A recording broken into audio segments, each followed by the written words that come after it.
Okay, welcome back to another session. Today we are doing Kesubos Daf Lamed Zayin. Let's go right into it. In fact, we're actually going to start on Lamed Vav Amud Beis from the Mishnah to do a quick Chazara, and we'll take it from there. So let's go. These are the people that do not get a knas. Not that they don't get a knas, but the person who violates them does not have to pay the knas. Quickly, just to recap, generally speaking, a girl who is a virgin, if she's violated, the perpetrator is forced to pay a knas because he now has reduced her value. Because when a virgin gets married in her ksuba, she by default gets 200, I think it's zuz, and a non-virgin gets only 100. Okay. Certain kinds of women that automatically do not get, are not entitled to this knas money.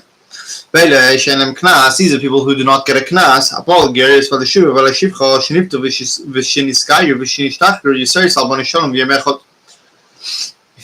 If you violated a gioris, a girl who converted, or a girl who was a former slave, a captive, or a former slave, that converted, was freed, or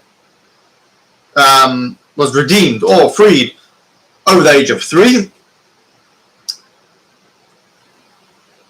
Okay, that's it. They don't get a knas. Why? Because we assume that girls in those circumstances are routinely violated, and they do not have the chazaka of being a gioris. In fact, all girls in the situation are,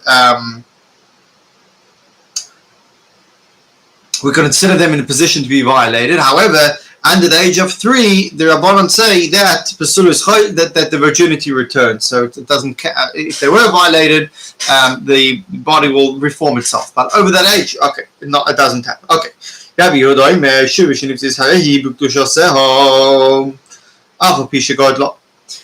holds that a captive, no, even if she was an adult, even if she was older, she remains in her chazaka of being. He uses the word of kedusha, and she is presumed to still be a virgin. The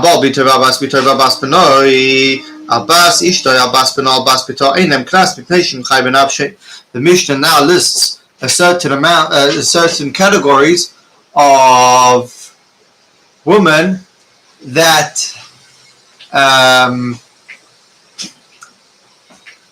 pause 1 second. The whole YouTube is going to see this. What's up? I can't even pause because it's a live stream. Hold on, let me see if there's a way to... Give me 1 second. Hold on, can I mute this?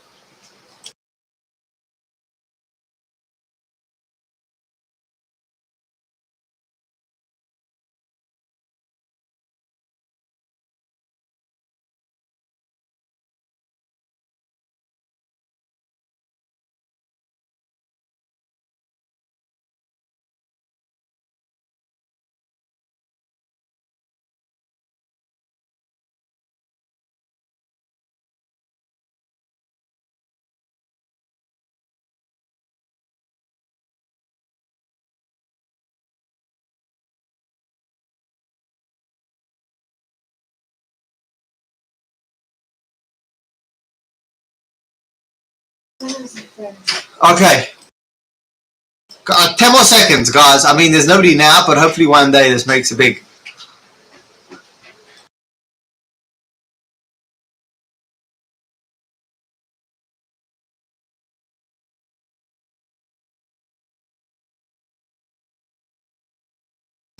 Okay. Duty calls. Okay. The Mishnah now lists a bunch of cases that there is no knas, basically because in these cases you are chayiv misal, so you get death penalty. So if you violate your daughter, your daughter's daughter, your son's daughter, your wife's daughter, your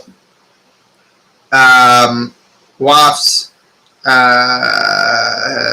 daughter's son, your wife's daughter's daughter, your wife's son's daughter, your wife's daughter's daughter, or they don't get knas. Okay. And anybody's chayv is never doesn't pay mammon. The pasuk says that in the case if there will be no fatality, in the case of two men fighting, if I'm mistaken, they hit a bystander. So only if also only in the case where there was no fatality, then onish, then you get the punishment of paying the knas or paying the mammon, whatever the knas. But if there is an arson, which means if there is a fatality and you actually killed somebody, then there's no punishment. There's no punishment of knas, but you get the punishment of the death penalty. And we actually discussed it in the Gemara quickly, just to recap, that even in the case if it's b'shoigeg, you weren't warned, you're not going to get the death penalty, you also don't get the knas, because technically you were chayav the death penalty. Okay, at least there was a discussion about that, and most opinions agreed with that. There was one Tana who said that you would still get it. Rabbi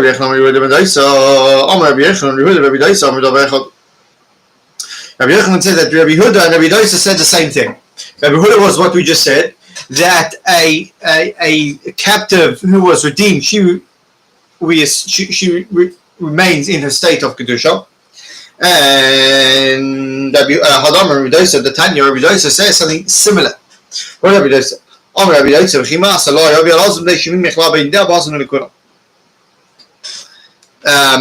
The case is sorry. Rabbi Huda Tanya we learn Shuvach Rabbi Dosa. But that's possible in the kahuna that a shuvya she could still eat truma. And obviously over here we're talking about a daughter of a kohen. So she has to remain in her kedusha. She actually has to remain unmarried in order for her to still get the rights of eating truma. So Rabbi Dosa says that she still gets it because we don't really assume she was captured by this Arab. And over here we say that Rabbi Dosa holds the word over here used. I'm just going to Google it because I'm not that cultured. I don't even know how to say it. Lascivious.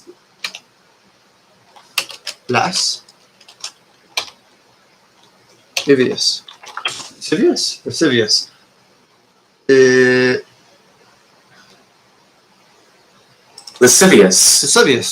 Not bad. Which means a person, man or gesture, feeling or revealing an overt and often offensive sexual desire.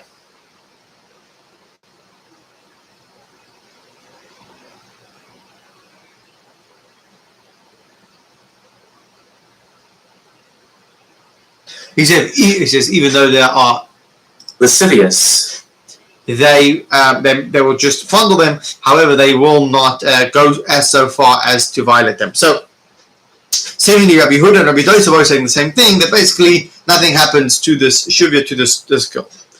We assume that a shuvya was not violated. Rava says maybe it's not so. And even though they seemingly hold the same thing, we can actually explain that they actually argue on each. They argue. They don't agree with each other's statements, and each one only held of their statement in their specific scenario. The reason why Rabbi Yehuda held this over here is because he wants to look for any excuse not to let the sinner have any benefits. So since maybe there is a little bit of an opening to say that this shuvya was not violated, and therefore we could say that the sinner should still pay the knas. However, when it comes to truma, it's much more strict, and this opening is not strong enough to allow to eat truma. But in the case of truma, he holds like Rabbanon. Inami, or you could hold the other way and say that Rabbi Dosa Rabbi Dosa only held that with truma when he was talking about truma the Rabbanon, and since only the Rabbanon, he says, okay, we have this little bit of assumption to say that she was not violated, we could allow it to truma the Rabbanon. Aval knas daraisa, however, the din of knas is daraisa, and therefore it's not strong enough to say that she is still b'kedusha. Therefore, therefore, in that opinion, he would hold like the Rabbanon. Okay. On Abaya. Abaye says on the first case, if you wanted to say the only reason, maybe the only reason Rabbi Yehuda is in order that the sinner should not profit. The time of Rabbi Yehuda Hatani will let Rabbi Yehuda say Shivish and if this Hayabik to Shasa, I feel like Shanim Kesubos Mosayim. That Rabbi Yehuda holds that not only does he have to pay the knas, but also Shuvya, she's going to get her ksuba, her full ksuba of 200. And if you're going to say, over there, this issue of not allowing the sinner to benefit doesn't exist. And we still see that Rabbi Yehuda holds that she's considered in her state of Kedusha. He says over there also Rabbi Yehuda wanted to do this in order because maybe people would withhold him, would and basically not marry her because they would think she's violated, she's second-class citizen. And therefore Rabbi Yehuda also instituted that we give her a full ksuba. However, he would not allow her to eat truma. Okay. So Rabbi Yehuda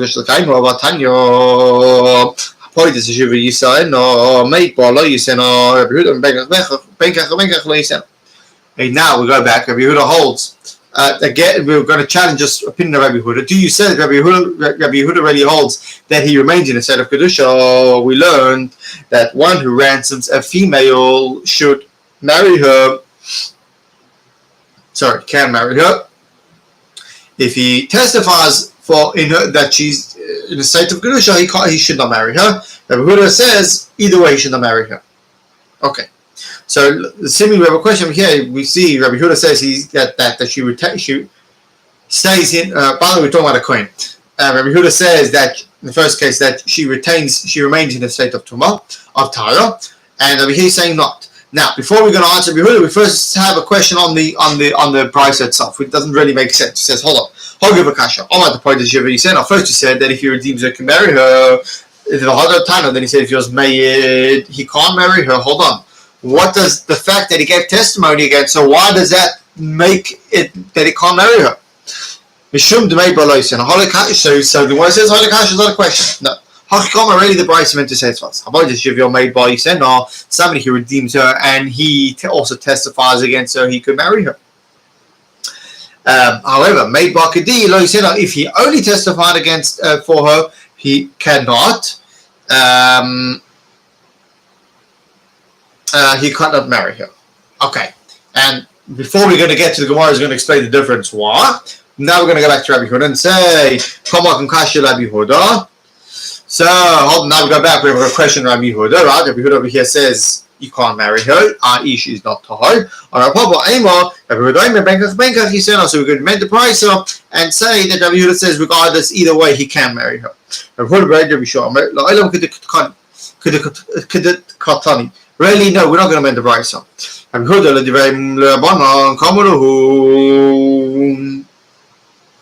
Yehuda is saying, according to you, this is what it should be. He says, according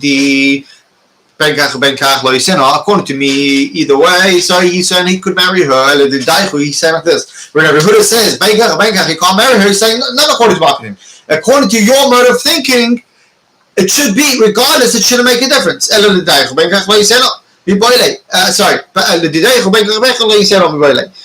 He's saying, according to you, regardless, you should be able to marry her because he's saying, what's the difference?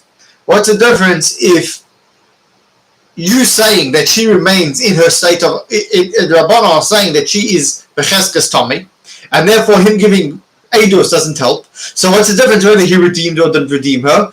Him giving Eidos is not good enough, and he should not be able to marry her. Rabbanan, so what the Rabbanan answer? The Rabbanan answer, the Shivya made by Senot. Why in a case when you redeem her, you can marry her? Because people don't throw away their money for nothing. The fact that he actually put money where his mouth is, as the expression goes, he wasn't just. He's obviously he was more careful, and his eidos has a stronger weight. However, if you just gave eidos, he can't marry her because maybe he has asked her. And this eidos, we don't really trust his eidos because there's a good chance that he's lying, much more of a chance he's lying than if he gave money towards it. Okay, that is the end of that. Okay.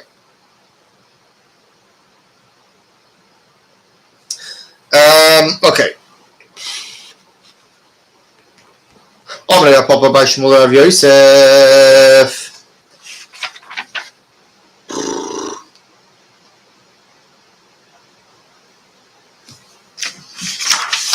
So, Papa by Shmuel pointed out a contradiction to Rav Yosef.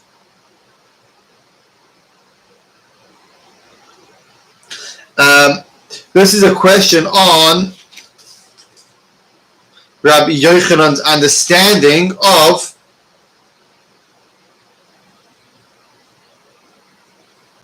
Rabbi Huda. Remember Rabbi Yochanan, right at the beginning when we started the Gemara, Rabbi Yochanan said that Rabbi Huda and Rabbi Doisa say the same thing, and Rabbah came and upshot them. Right? Rabbi says that no, not necessarily, maybe they should only hold them in specific cases. Okay. So now we got another challenge. So Rabbi Huda B'Kedusha Kaima, does Rabbi Huda already hold that she remains in a state of Kedusha? Vatani, we learn Hagyeris Shinskaya B'Yasadam Ikiyoyes that converted, and Sodom Daya Shata.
Okay, this is an interesting din concept which I haven't come across before, but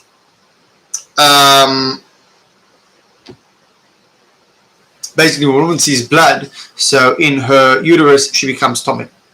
Now, Rabbanon added on a stricter thing to say that basically you actually in theory become tummy the moment the blood leaves the uterus. Now, you don't get to see that right away because it stays there and it only comes down a little bit later. So we say two things. So we say that you tummy retroactively to one of two times. Either 24-hour period at 24 hours prior. That's option A. Option B is your last bedikah. I think. Okay, just bear with me over here.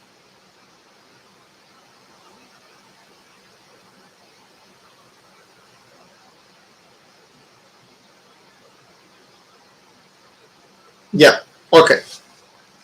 Now, that was a Rabbanon thing. Midoraisa, we say chazaka that you told her.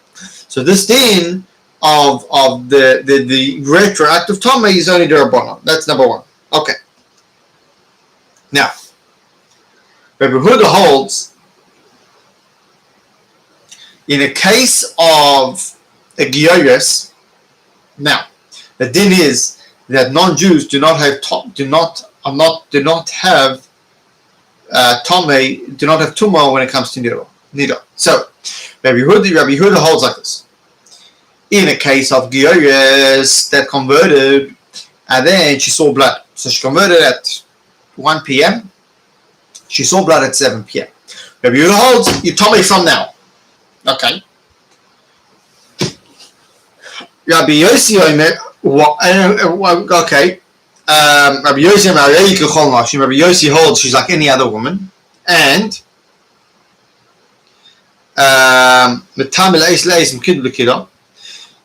and she's tame either for the less of the two periods, either the last time she checked or 24 hours.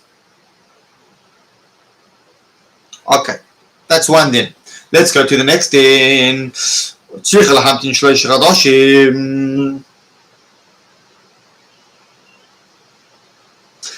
She has to wait 3 months after she converts in order to get married, because we are concerned that maybe she cohabited just before she converted, and then if she's going to have a child, we're not going to know whether this child is from the first from the cohabitation before the conversion or after, right? Because generally, so we have to wait 3 months.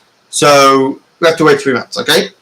That's what Rabbi Yehuda says. Rabbi Yossi Matili Aris with Nosim Yad. Rabbi Yossi allows her to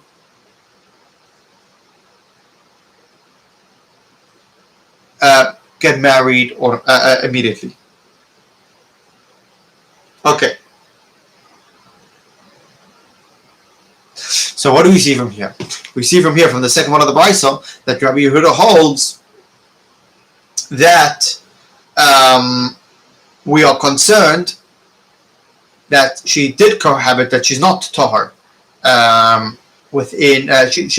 she's not tahar, and therefore she has to wait. Now, I don't understand. Straight away, sometimes the Gemara asks questions which have obvious answers, and I hope you picked it up. And if not, this is typically how the Gemara works. So you always look at a hot cup, and straight away, alarm bell should be going on in your brain. Says, hold on, we want two different cases. First case, Rabbi Yehuda says we're talking about a captive. This case, if we're talking about here, if you ask me a question that says that she's not tahar, that says that we assume or presume that she may have had relations, this is talking about a giyayas. So how could you ask a question? Giyayas lo man tenafsha. We said a convert, a giyayas doesn't watch over herself. According to Rabbi Yehuda, should be a man tenafsha. A captive does watch herself and tries very hard not to be violated or so. Therefore, it's not a question. Okay. Hold on. Again, you should have had an alarm bell going on in your head. Actually, let's just see. Hold on, I've got a question. The captive on the captive.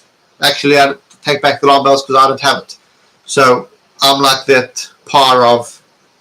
Okay, the Tanya we learned that. What's the question?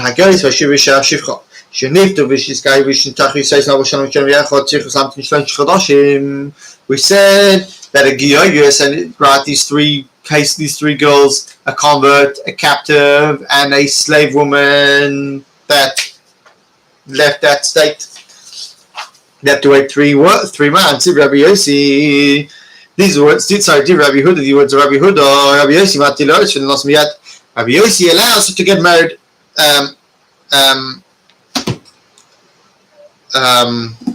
straight away. So what do we see from here? We actually see from here that Rabbi Yehuda does hold or is concerned about a captive cohabiting, and she's not necessarily in her state of tahara.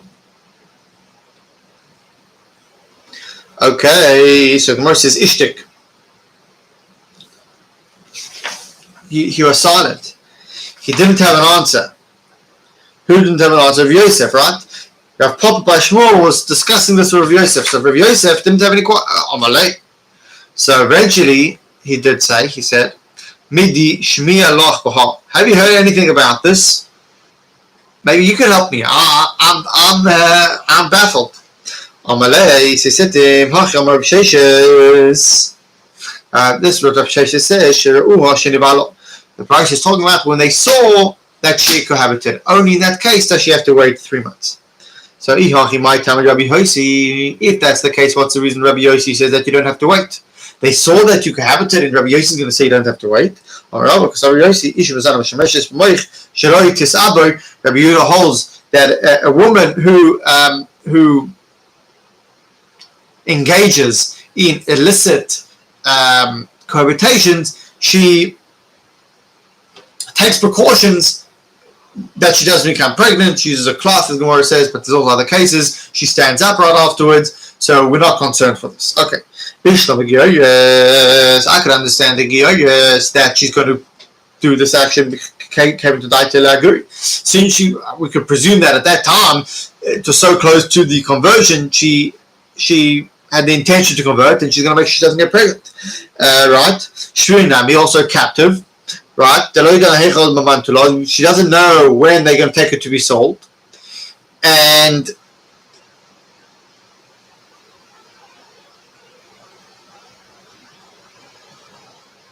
she hopes that she's going to be redeemed one day and she doesn't want to become pregnant. However, Shivchanami, okay. Shivchanami, and also slave woman, the shaman be moyom.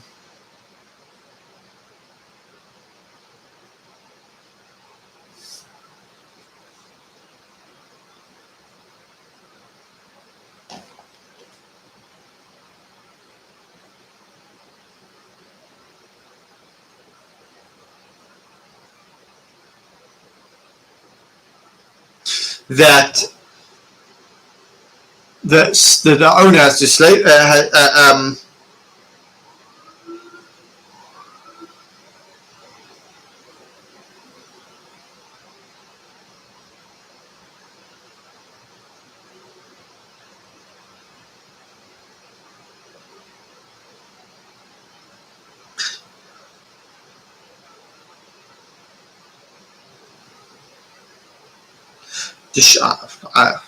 I'm a little bit sorry. Shivchan, okay. Shivchanami deshami paro.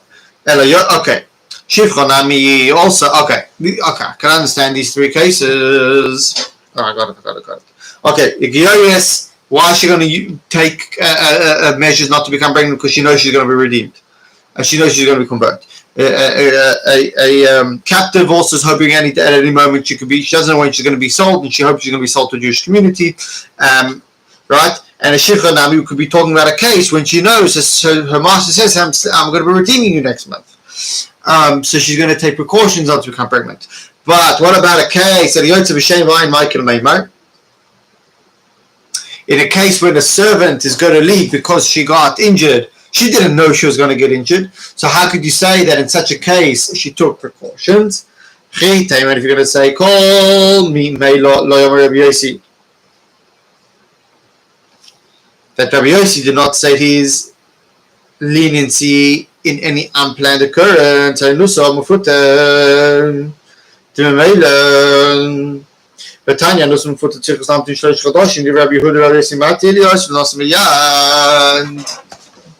we see that there are cases that even though there wasn't a planned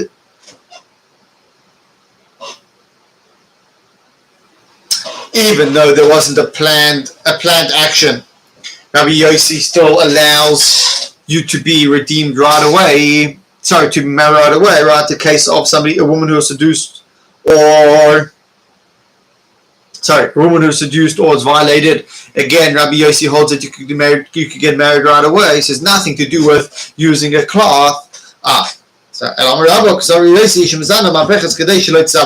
He actually says that a woman, she afterwards she turns around in order that she doesn't become pregnant. So even in that case, even in those cases of seduced or violated, she's going to take precautions not to become pregnant, and therefore we could allow her to get married. Now going back to Rabbi Huda, why does he say you have to wait? He says because he says yes, even though a woman takes precautions, we can't say that maybe the precautions didn't work out so well. Or very specifically, she didn't turn around very well, and she becomes pregnant. Okay. It says the Mishnah carried on. The Mishnah's proof of all these cases. When you get the death penalty, you don't have to pay the knas. And there will be no fatality. If there's no fatality, then you get punishment.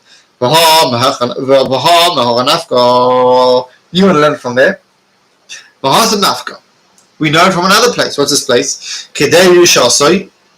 That the pasuk says that you are punishing him according to his wickedness in singular form. That you could punish him you give him one punishment, but you don't give him two punishments. Okay. So one pasuk is teaching me the case of mis and mamon that you could only get one. the death penalty and a monetary violation. And the second case is talking. The second pasuk is teaching me when it comes to malchus and you can only get one punishment. Okay, and both of them are needed. I can't just use one pasuk to teach me all cases when there's two punishments. You can only get one punishment. I need a moment and the moment in Misa and a moment in class. If the pasuk only would have taught me in a case of the death penalty and a mandatory fine, because I would say the reason why I have to pay money is because it's a loss of life, a severe punishment. You're gonna kill him and you're gonna charge him money, right? You're getting the ultimate punishment. I would say that no, but in a sin that you get malchus and mammon, you still get both punishments. If it would have taught me the case of malchus and mammon, right, the lashes of mammon, I would have thought that the reason why in that case you only get one is because the Isur obviously wasn't such a big deal. So you're only going to get one punishment. Oh, Misa Mammon. But when you did something which is Chayiv Misa and Mammon, right, the Chamir Isur, which punishment is a great punishment, which Isur is obviously a very bad, strict, or grave Isur. And Malay, I would say that you don't only get one punishment, you get both. Therefore, I need two psukim to teach me that in both times you're only going to get one punishment. According to Rabbi Meir, going back to what we said on Daf Lamed, I think it was, he says that Taka, you could get both, right? The reason why he says you could get Momoin and Malchus. You could get Momoin and Malchus. That's how he explained the Mishnah. That said on Fatwa Choysa, he gets Momoin and Malchus. So he says, Chadab and Misa Momoin. Why I need two psukim? So the first pasuk is Misa Momoin, as we said, a mandatory, a violation that has a mandatory and a death penalty. The Chadab and Misa or Malchus. The other one is with Misa and Malchus. Is when you would get the death penalty and Malchus. And we're going to say again the same thing. And I need both psukim.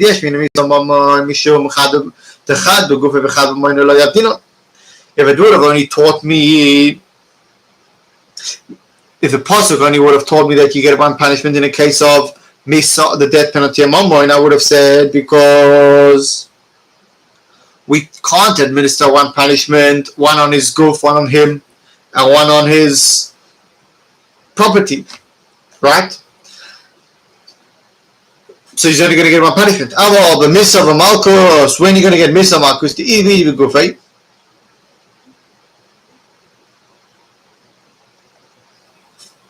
That both punishments are on the goof, on his first body. Misa, you could say it's one long death penalty.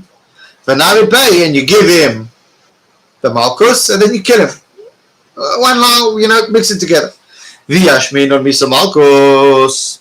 And if the pasuk only would have told me the case of Misa Malchus, I would have maybe said the other way. I would have thought to say it to give him two punishments on his body. No, we don't do. Misa Mammon, but to give him death and monetary fine, that that one's on him, one's on his guf, and one's on his property. I would say that we could do it. Therefore, I need both psukim to teach me that you don't do both. Okay.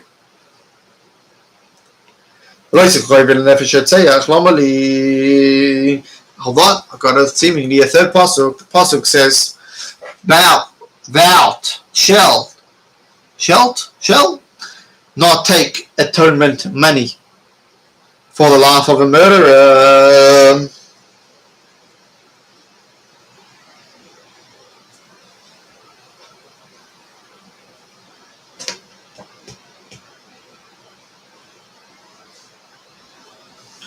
That what is the Eibishter saying? No,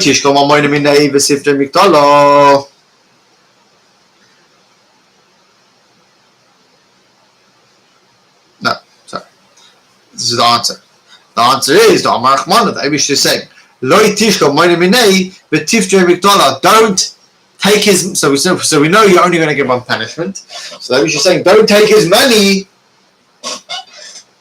and pardon him from his capital punishment. Give him with his money, and then we get his capital punishment. The apostle that says, "Thou shalt not take atonement money for one who fled to the city of refuge." So I already know what you wanted to tell me. Now we hear the Torah saying, "Don't take his money and make him and pardon him from exile." Why do I need two psukim to teach me that you can't take his money to pardon him from a second punishment? One is when it's b'shogeg, when it's inadvertently, and one is b'mezid when it was done on purpose. Or tzrichi, and both are needed. I can't learn one from the other. Why? If it would have only told me amazing, I would have thought the Chamir Surah. You can't redeem yourself with money because you did a great issur. I will show you if you did a bad mistake, it's not such a great transgression. A malay, I would say that the pasuk doesn't apply and you could redeem yourself with money. Now, and if it would have only told me b'shogeg, I would have thought the reason why you can't do it is because there is no death involved. I'm amazed to eat, but when you did it on purpose, even the shama, when there's a loss of life, a malay, I would say that the pasuk doesn't apply. And you should be able to redeem yourself with money, obviously, well, because we want to do everything we could to save lives. Therefore, both psukim are needed. Okay. Says the pasuk, and the land will not have atonement for the blood spilt in it, except through the blood of the one who spilt it.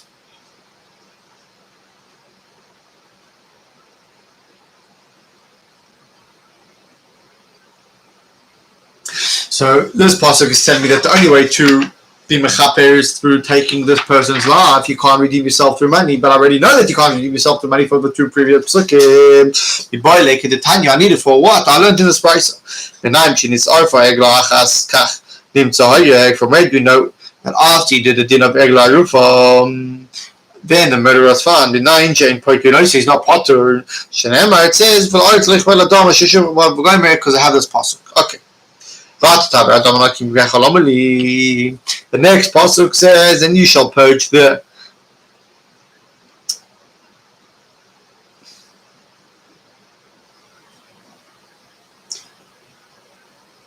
but you should purge the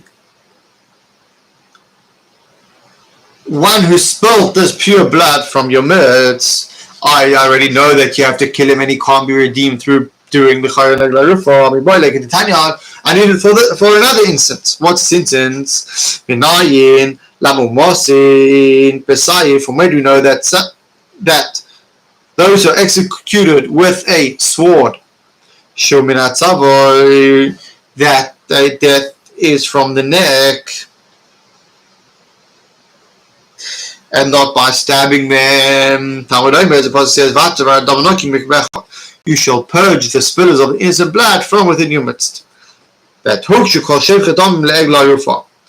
all cases of the based in doing capital punishment are similar to Egla Rufa. That just like you do Egla Rufa from the neck, so too these cases of administering the capital punishment with a sword should be done from the neck. Hold on, if you want to compare them, then you could say, just like a case of Egla Rufa, you do it with an axe. And from the back of the neck, so two cases where the Beis Din is administering the capital punishment should be done in this way.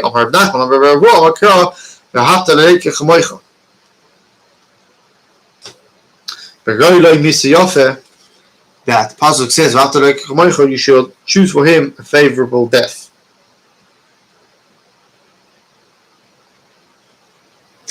And doing slaughtering another human being from the neck as opposed to the back of the neck is a quicker death. Quick note on this.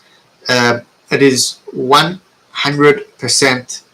Sorry, okay, I won't be so extreme, but it is my personal opinion. We'll just throw this in over here, that there are cases in the world where one needs to administer the death penalty. However, my belief is the only person who should be able to administer the death penalty is somebody who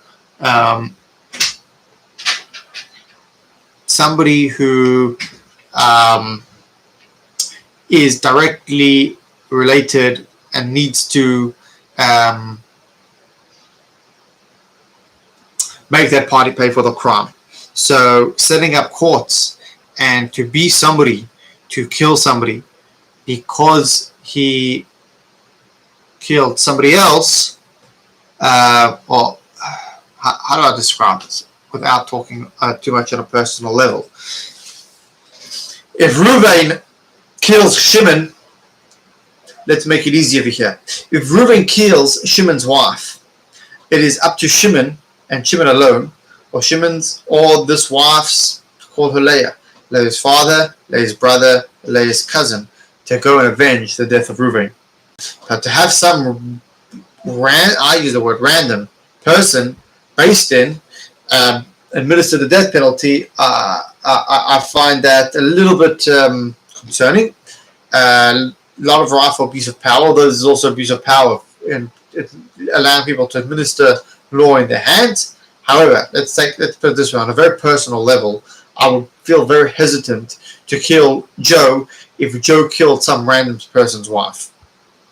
If I felt that Joe was a threat to me and my family, obviously then I would kill Joe.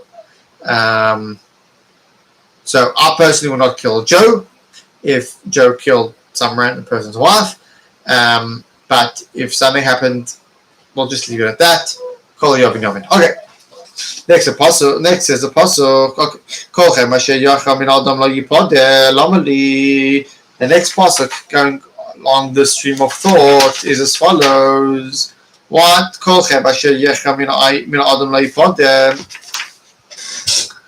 Any condemned one from among men who has been condemned shall not be redeemed. Again, seems like the pasuk is already teaching me something I already know. Me boy, like the Tanyos, I need it for this case. What's the case? How do we know that somebody who was going to be executed? Somebody said, his worth is on me to go give a donation to the Beis Mikdash. How do we know that he hasn't said anything? Any chayim who has been condemned should not be redeemed. That you might think that this is also if the vow was made before his sentence was final. Last time, mean the Adam for the man, call Adam, but not all men. I actually don't know what I just said.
Okay, that's basically going to teach me that somebody says Halai is not chayiv to pay because is not chayiv to pay because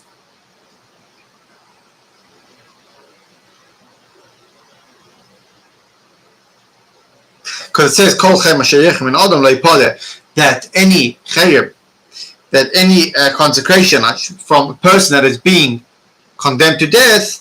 Okay, Yochel Av Kodim Shnigmar Dina Kain. You might have thought that even before Nigmar Dina, Tamad Loimer says Mina Adam from people below Kol Adam, so only the people that have already been condemned, and the din is finalized.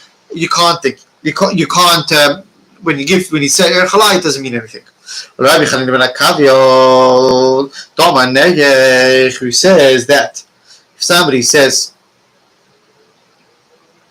that somebody says he could be evaluated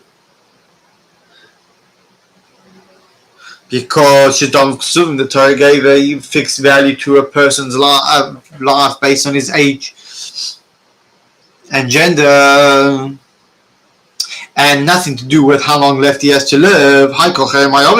Then what does he do with this pasuk? So he says, I got something to do with this pasuk for this price.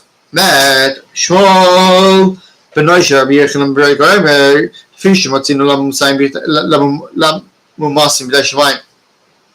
Since we find that those who have been condemned to Shemayim that they could give money and receive atonement, it says when atonement should be paid up for him.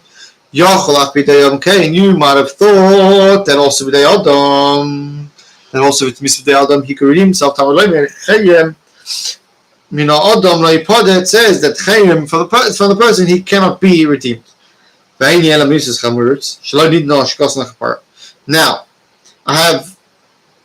Now I know only for capital offenses that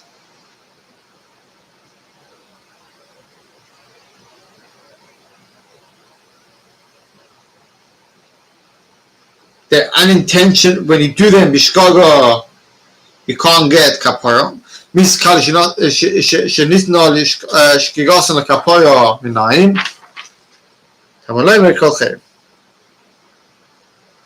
Okay, I'm actually going to stop over there. I'm a little bit confused, but we're right towards the bottom of Daf Zayin Amud Beis, so we'll stop there and we shall continue next time.